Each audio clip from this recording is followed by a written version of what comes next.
Et bonjour à tous, j'espère que vous allez bien, bienvenue dans ce nouvel épisode dans lequel on va parler des titres de livres, parce que c'est vrai qu'on parle beaucoup de ce qu'il y a à l'intérieur des livres, on parle aussi de ce qu'il y a autour, donc la couverture, etc. Mais j'avais pas encore pris le temps d'écrire un épisode littéralement sur les titres, et donc aujourd'hui c'est chose faite, on va parler de tout ça. Donc la grande question c'est comment est-ce qu'on choisit un titre, quels critères un bon titre doit pouvoir respecter pour donner envie au lecteur d'acheter le livre. Et je vais donner du coup à chaque fois des exemples de livres que j'ai lus, que je connais, que probablement vous connaissez aussi. Et donc l'idée c'est de pouvoir avoir des règles, on va dire, d'engagement pour trouver le bon titre. Donc avant de commencer, je vous invite à vous abonner au podcast, bien évidemment, à liker l'épisode si vous a plu une fois que vous avez fini de l'écouter. Et on va démarrer. Alors, premier point, il nous faut une promesse claire. Pour avoir un bon titre, une promesse claire, c'est extrêmement important. Donc là, l'exemple que j'ai écrit, c'est Atomic Habits. Donc c'est un livre qui parle des habitudes. Et du coup, on comprend très vite ce qu'on va obtenir avec ce livre-là. On sait que ça va parler des habitudes, la promesse elle est immédiate, donc on va comprendre que grâce à des petites habitudes, atomique qui fait penser à atome c'est tout petit, donc on sait que c'est des petites habitudes, on sait qu'on va améliorer sa vie grâce à ça. Donc ça c'est déjà très très intéressant comme titre illustratif, c'est que la promesse elle est très très claire en seulement 2 mots. Deuxième point qui est important, c'est une tension forte. Une tension forte, c'est en gros d'avoir dans le titre un genre de mini conflit ou une espèce de friction pour que le titre choque un petit peu, casse un petit peu les codes et vienne amener du coup une tension. Et là, j'ai noté du coup L'Art subtil de s'en foutre de Mark Manson, qui est un super livre en plus, The Subtle Art of Not Giving a Fuck, pardon. C'est un super livre et le titre, pareil, c'est, je pense, quelque chose qui lui a valu beaucoup de succès à ce livre, au-delà du fait qu'il est vraiment très bon. Donc là, on a vraiment cette tension. On sent que le livre, il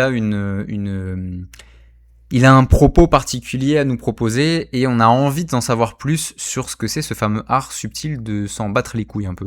Donc je trouve ça vraiment très intéressant. Ensuite, troisième point, c'est tout simplement une idée simple. Un titre qui est basé sur une idée simple. Là, typiquement, Deep Work, le livre Deep Work. Donc c'est un titre qui est très facile à retenir, qui est très facile à répéter aussi. L'idée, elle est nette, extrêmement mémorable. Et l'idée, encore une fois, elle est très simple, c'est du travail profond. Donc on sait qu'on va parler de travail et qu'on sait qu'on va aller en profondeur sur le sujet. Quatrième manière de trouver un bon titre, c'est d'avoir un angle distinctif. Là, par exemple, il y a Quiet. C'est un titre qui nous fait sentir qu'on va découvrir le monde sous une perspective un peu différente. Donc là, typiquement, Quiet, c'est un livre qui parle des introvertis. Et typiquement, l'angle de ce livre, c'est la puissance des introvertis dans un monde qui valorise les extravertis. Et c'est super intéressant parce que on comprend tout de suite l'angle. Quiet, c'est un mot qui parle seulement aux introvertis. Quand on est introverti, on est silencieux. Quand on est extraverti, forcément, on est un peu plus bruyant. Et donc, les personnes qui se reconnaissent dans le titre vont se dire « Ah, tiens, c'est intéressant, il y a quelque chose pour moi dans ce livre. » Donc c'est une manière aussi très intéressante de trouver son titre. Cinquième manière de trouver son titre, c'est tout simplement un bénéfice implicite ou explicite. Donc là, un livre que probablement vous êtes très nombreux à connaître, c'est How to Win Friends and Influence People, ou en français, la version française, c'est Comment se faire des amis, de Dale Carnegie. Et là, on sait exactement ce qu'on va avoir en fait. Le bénéfice, il est évident. Comment se faire des amis, on va se faire des amis, quoi. C'est ça le bénéfice du livre. Donc c'est très très simple, mais c'est quelque chose qui fonctionne. Donc ne pas hésiter à littéralement donner le bénéfice du livre.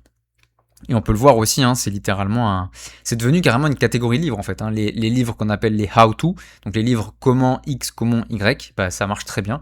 Aussi pour ce principe-là, c'est qu'on met en avant le bénéfice. Comment perdre 15 kilos en 3 mois, comment faire votre premier million, comment rencontrer l'amour, comment ceci, comment cela. Voilà, c'est un format qui marche extrêmement bien. Sixième manière de trouver un bon titre, c'est un petit peu plus subtil, mais c'est quand même assez cool, c'est d'amener une musicalité ou un rythme sur le titre. Il y a beaucoup de livres aussi qui ont une espèce de sonorité qui est sympa. Eat, Pray, Love.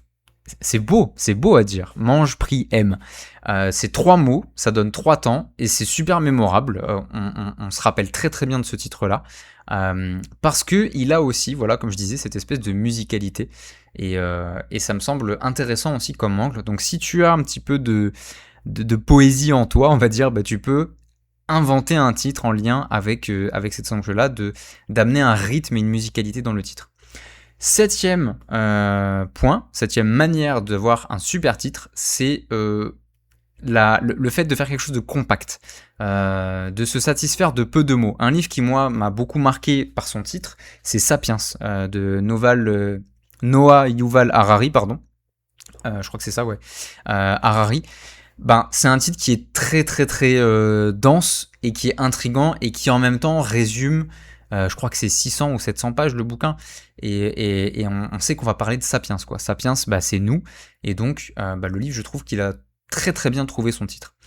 Ensuite, on a un autre moyen d'avoir des super titres de livres, c'est tout simplement l'imagerie mentale. L'imagerie mentale, c'est en gros trouver un titre qui va permettre au lecteur de voir mentalement quelque chose, de se représenter quelque chose, de ressentir quelque chose et d'avoir le film dans la tête. Et celle qui me semble la plus appropriée comme appellation, comme titre, c'est The 4-Hour Workweek, donc en gros la semaine de 4 heures, donc El Famoso Tim Ferriss. C'est quelqu'un qui du coup nous fait imaginer tout de suite les bénéfices de travailler seulement 4 heures par semaine. Et typiquement, ce qui va se passer, c'est que on va imaginer le transat, la plage et l'argent qui tombe tout seul, et on se fait notre petit cinéma dans notre tête. Et ça, c'est des titres qui marchent aussi extrêmement bien. Et il faut le savoir, moi, quand j'étais dans le coaching business, je disais à mes clients, quand ils préparaient une page de vente, quand vous mettez les bénéfices, donc ce que vous allez apporter à vos clients, il faut avoir cette image mentale que vous créez chez le client. Exemple. Donc je fais un petit peu je vous propose un petit peu de coaching business en passant. Exemple, quand on dit qu'on est coach en confiance en soi, par exemple, ça veut rien dire. Par contre, si on dit je vais vous aider à aborder la belle brune au coin de la rue et repartir avec son numéro de téléphone en la faisant rire, là j'ai créé une image mentale en fait. Je vous ai fait imaginer le scénario. Bah, c'est pareil avec le titre du livre. Avec le titre du livre, on doit pouvoir imaginer mentalement ce qui se passe. Il doit y avoir ce petit film dans votre tête. 9e manière de trouver un bon titre, c'est de prendre un petit risque. Un titre qui est sage, bon, ça peut très bien marcher, on l'a vu, hein, mais c'est pas forcément les meilleurs titres. Et un bon titre, je trouve que ça peut aussi avoir un petit peu de couilles. C'est-à-dire que c'est un titre qui est pas très confortable, qui provoque un petit peu, qui va aller toucher un petit peu l'ego des gens, par exemple, et qui peut avoir son côté mémorable. Donc moi, un que j'ai beaucoup aimé à ce niveau-là, c'est The Courage to be Disliked. Donc c'est un livre qui explique en gros, en français, c'est le courage de ne pas être aimé. J'ai plus le nom des auteurs, je sais que c'est un livre asiatique qui a beaucoup marché, qui a fait 2 millions et quelques de ventes, je crois. Excellent livre, dans son format aussi, il est assez original, peut-être que je ferai un petit épisode pour parler de ce livre-là, mais c'est vraiment un titre puissant parce que le courage de ne pas être aimé, en fait, le monde entier, l'humain, il a envie d'être aimé, et là c'est un livre qui prend un petit peu le contre-pied, qui dit non mais nous, on apprend aux gens le contraire, on leur apprend à ne pas être aimé, à avoir le courage de ne pas être aimé, et donc ça fait réfléchir en fait, on se dit ah mais quel est le bénéfice en fait d'aller à l'encontre de tout le monde à ce niveau-là, et donc ça peut apporter de l'intérêt autour du livre. Et 10e manière aussi de trouver un bon titre pour votre livre, c'est de créer une boucle de curiosité. Donc en gros, c'est de faire en sorte que votre lecteur il se dise attends quoi, j'ai pas compris. Donc un que j'aime beaucoup de Kahneman, c'est David Kahneman, je crois. C'est Thinking Fast and Slow. Donc en gros, c'est, je crois que ça s'appelle Système 1 et 2. Je crois que c'est ça le titre en français. Bon, j'avais eu du mal à le lire, par contre, c'est un livre je l'ai acheté, donc le titre a marché sur moi, mais par contre j'ai du mal à le lire pour d'autres raisons. Mais il y a déjà un contraste en fait dans le titre, ok. Thinking fast and slow, ça veut dire penser rapidement et doucement, et on se dit mais c'est quoi la différence en fait? Pourquoi est-ce qu'on pense rapidement? Pourquoi est-ce qu'on doit penser lentement?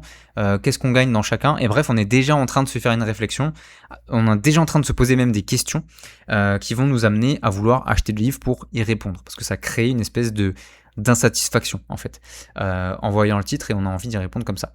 Voilà, donc je te fais un petit résumé rapide. Une promesse claire, c'est une manière qui marche très bien. Une tension forte, donc je te donne les titres en même temps. Une promesse claire, Atomic Habits. Une tension forte, l'art subtil de s'en foutre. Une idée simple, Deep Work. Un angle distinctif, Quiet. Un bénéfice implicite ou explicite, comment se faire des amis. Une musicalité ou un rythme, Mange, prie, aime. Peu de mots, donc Sapiens. Une image mentale, La semaine de 4 heures. Un petit risque, Le courage de ne pas être aimé. Et une boucle de curiosité, Thinking Fast and Slow. Voilà, c'est des livres qui marchent. Tout ce que je t'ai donné, c'est des bouquins, c'est des best-sellers. Hein. Ils se sont tous vendus au moins, je pense, 1 million de fois. Pour les moins vendus, ils ont dû partir au moins 1 million de fois. Donc voilà, c'est dire la puissance de ces titres-là. Et ça va te permettre du coup de réfléchir aussi toi à ton titre. Maintenant, il faut savoir une chose, c'est que c'est aussi mon travail de t'aider là-dessus, notamment en supervision ou même en ghostwriting, hein, je fais les deux. Donc moi je suis ghostwriter professionnel, mon travail c'est d'écrire des livres pour mes clients, quel que soit le style de livre, le sujet du livre, le ton du livre, etc. On peut en discuter. Donc si ça t'intéresse, on en parle, je te mettrai du coup tous les liens dans la description. Si t'es pas sûr que ce soit le bon moment pour toi, j'ai créé un quiz sur lequel tu n'as même pas besoin de renseigner ton adresse mail, ça c'est plutôt cool, et qui te permettra du coup d'évaluer si c'est maintenant ou pour plus tard le bon moment pour toi d'écrire un livre. C'est pas un truc que j'ai trafiqué pour te faire te créer un besoin ou quoi que ce soit. Si c'est pas le bon moment, bah ça te le dira, c'est pas le bon moment, il y a d'autres choses à faire avant. Mais si c'est le bon moment, bah ça te proposera encore une fois d'entrer en contact avec moi pour qu'on en discute. Mais encore une fois, là non plus, c'est pas obligé. Voilà, c'est juste pour que tu puisses avoir plus de clarté. C'est un outil qui est 100% gratuit, en libre accès. Je capture pas ton email pour t'envoyer des séquences ou quoi que ce soit. Tu peux y accéder dès maintenant. Tous les liens sont dans la description. Voilà pour ça, je te souhaite une belle journée, je te dis à très vite, pense à t'abonner, ça m'aide énormément si c'est ok pour toi, et je te dis à plus dans un prochain épisode. Salut.